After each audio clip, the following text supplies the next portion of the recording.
दोस्तों, आज हम लोग क्रिमिनल जस्टिस ऑफ इंडिया के बारे में पढ़ेंगे। देखेंगे कि इंडिया में क्रिमिनल जस्टिस सिस्टम कैसे चलता है।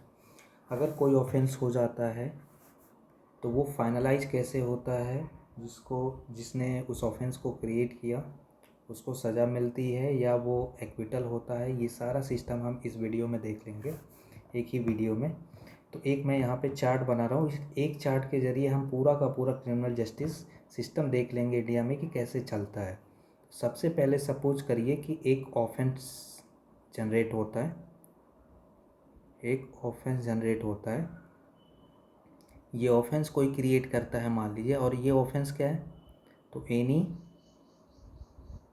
Act or omission which violate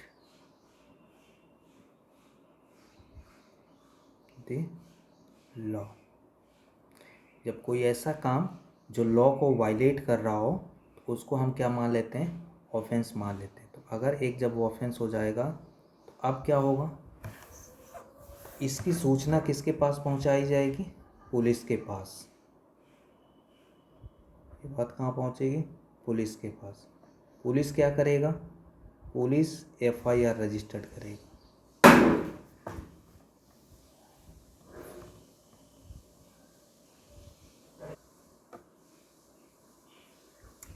ये एफआईआर क्या होती है, तो एफआईआर मीन्स फर्स्ट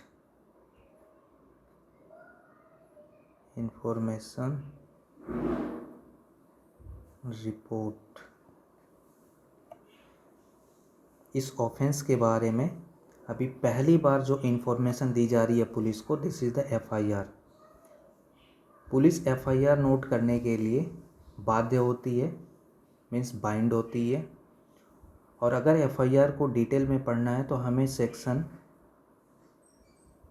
154 सीआरपीसी देखना पड़ेगा। CrPC means criminal procedure code. Criminal procedure code, यहाँ पे एफआईआर के बारे में डिटेल लिखा हुआ है। तो पुलिस को क्या करना पड़ेगा, एफआईआर नोट करना पड़ेगा। जब एफआईआर नोट हो जाएगी तो अब पुलिस क्या करेगी, उसको लेके देखेगी नहीं। अब उस एफआईआर के बेसिस पे पुलिस क्या करेगी, इन्वेस्टिगेशन करेगी। क्या करेगी, इन्वेस्टिगेशन। ये थर्ड स्टेप। इन्वेस्टिगेशन मीन्स क्या होता है, कलेक्शन ऑफ एविडेंस।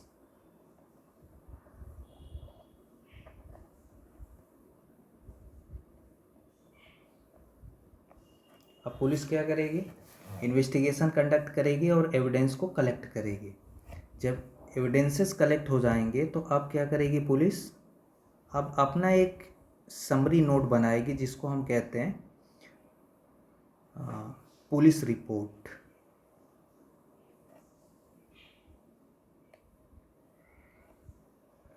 उसमें लिखेगी कि जो ऑफेंस की सूचना हमें मिली थी, और investigation means collection of evidence करने के बाद ये बात प्रूव होती है कि कोई ऑफेंस हुआ है या हाई प्रोबेबिलिटी बनती है कि ऑफेंस हुआ है, तो एक पुलिस अपनी रिपोर्ट बनाती है। और ये रिपोर्ट चार्जशीट के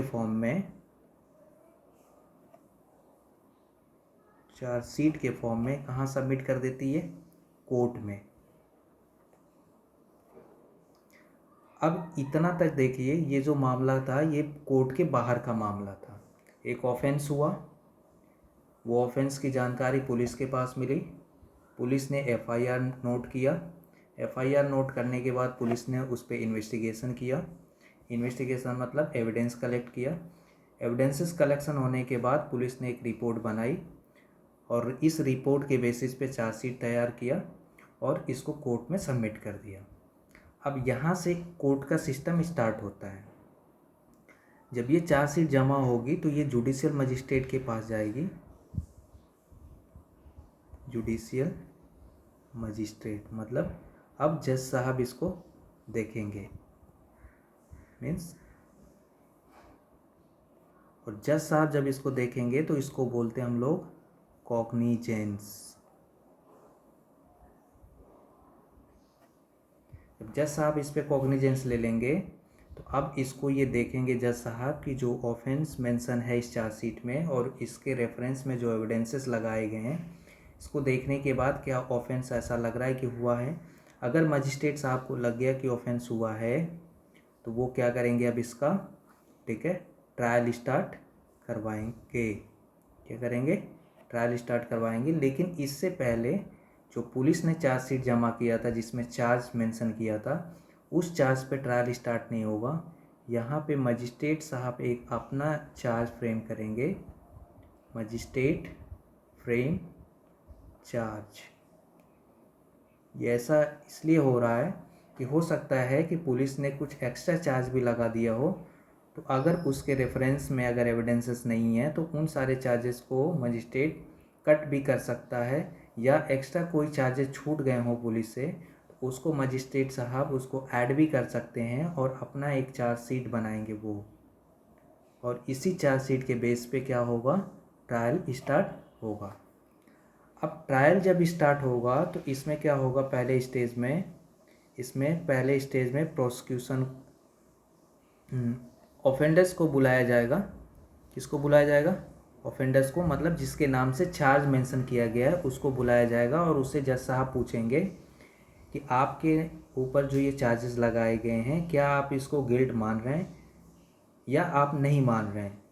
तो अगर वो आदमी गिल्ट मान लेता है तब तो वो उसको वहीं सज़ा हो जाएगी। अगर वो नहीं मानता है तो वो क्या करेगा, ट्रायल के लिए बोलेगा कि मैं ट्रायल चाहता हूँ, और यहाँ से ट्रायल की प्रोसीडिंग स्टार्ट हो जाएगी। तो ट्रायल की प्रोसीडिंग जब स्टार्ट होगी तो अब जज साहब क्या करेंगे, प्रोसिक्यूशन को कहेंगे कि आप अपना विटनेस और एविडेंस लेके आइए और कोर्ट में इन सारे चार्जेस को एक्यूज के अगेंस्ट में प्रूफ करिए, and beyond the reasonable doubt. क्या करिए, बियॉन्ड द रीजनेबल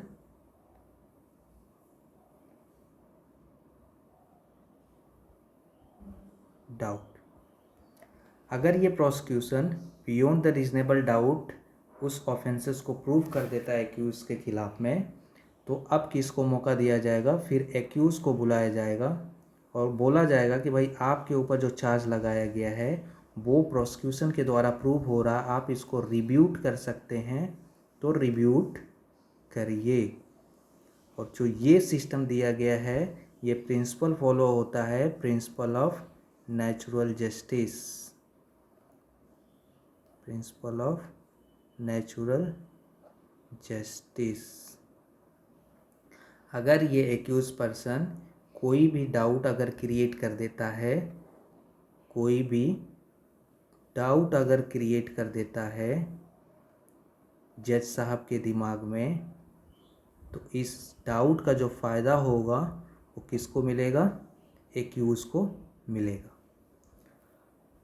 अगर ये रिब्यूट कर देता है कि प्रोसिक्यूशन ने जो केस प्रूव किया है वो गलत है और जज को कन्विंस कर देता है कि मैंने कोई ऑफेंस नहीं किया, वो अपने गवाहों और सबूतों से, तो जज साहब अब यहाँ पे दो काम कर सकते हैं, या तो उसको एक्यूट कर सकते हैं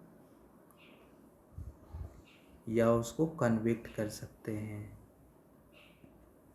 अगर ये रिब्यूट नहीं कर पाया तो उसको कन्विक्शन होगी, और अगर ये रिब्यूट कर दिया प्रोसिक्यूशन को तो क्या हो जाएगा, उसको एक्विटल हो जाएगा, मतलब वो छूट जाएगा। अगर उसको कन्विक्शन होगा तो उसको सज़ा हो जाएगी। वो सज़ा दो एक फॉर्म में हो सकती है, पनिशमेंट भी हो सकती है प्लस साथ में फाइन भी हो सकती है।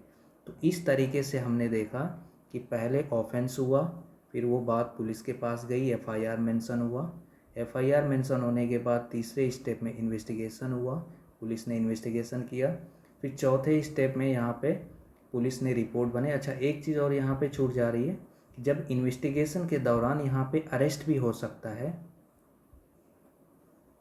अगर पुलिस को लगता है तो वो एक्यूज को या और भी रिलेटेड लोगों को अरेस्ट कर सकती है, और यहाँ पे एक और प्रोविज़न हो जाएगा, फिर बेल का भी प्रोविज़न आएगा जिसको हम लोग हिंदी में जमानत कहते हैं। जब पुलिस ने रिपोर्ट तैयार कर लिया, चार्जशीट जमा कर दिया कोर्ट में, तो जुडिशियल साहब ने अपना माइंड इस्तेमाल किया, this is called the cognizance लिया उस पर, और अपना चार्जशीट एक तैयार किया, फ्रेमिंग ऑफ चार्ज किया, और उस फ्रेमिंग ऑफ चार्ज के ऊपर ट्रायल चलाया। ट्रायल में एक्यूज पर्सन को बुलाया गया, उसने ये कहा कि नहीं, मैं गिल्ट को नहीं मानता हूँ और ट्रायल स्टार्ट होना चाहिए।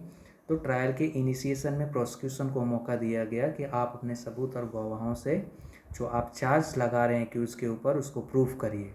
अगर prosecution beyond the reasonable doubt prove कर देता है तो फिर एक्यूज़ को मौका दिया जाता है कि भाई आप इसको रिब्यूट करिए। अगर एक्यूज़ रिब्यूट करने में मीन्स अगर कोई डाउट क्रिएट कर देता है जज के सामने, जो प्रोसिक्यूशन ने केस प्रूव किया है, तो उस डाउट का फ़ायदा किसको जाएगा? एक्यूज पर्सन को जाएगा। और इसमें जो हम लोग प्रिंसिपल फॉलो कर रहे हैं उसको नेचुरल जस्टिस का प्रिंसिपल कहते हैं। मीन्स दोनों पार्टी को बराबर सुना जाएगा। और अगर यहाँ पे डाउट क्रिएट हो गया तो जज साहब क्या कर सकते हैं? उस एक्यूज पर्सन को एक्यूट कर सकते हैं। और अगर डाउट क्रिएट नहीं हुआ, अगर एक्यूज पर्सन रिब्यूट नहीं कर पाया तो उसको क्या हो जाएगी? कन्विक्शन। कन्विक्शन में उसको पनिशमेंट प्लस फाइन भी हो सकती है, बस पनिशमेंट भी हो सकता है, या दोनों से वो लाइबल हो सकता है। तो ये हम लोगों ने बहुत कम ही समय में जो इंडिया में क्रिमिनल जस्टिस सिस्टम होता है उसका एक चार्ट के थ्रू हमने प्रोसेस देख लिया। अब इसको डिटेल में पढ़ने के लिए फिर दूसरी वीडियो हम लेके आएंगे जो एक एक करके उसको डिटेल में पढ़ेंगे। Okay, thank you very much.